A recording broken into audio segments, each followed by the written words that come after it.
Ibig sabihin, may team tayo for safety, which is the medical clearance, lalo na pag 40 years old and above, kailangan mag-clearance sa heart, sa lungs, to lessen the chances of mga complications. The second step is having your anesthesia team check the patient if may medical problems na may na-miss ba yung internal medicine doctor na test.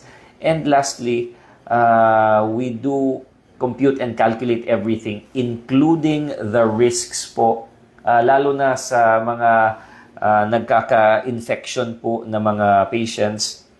We do calculate infection with an infection calculator. To know the risk before the surgery, kino-compute ko po. I sit beside the patients and tanong ko yung weight ng patient, yung height ng patient para makuha yung BMI. So, this is what we call a risk calculator, no?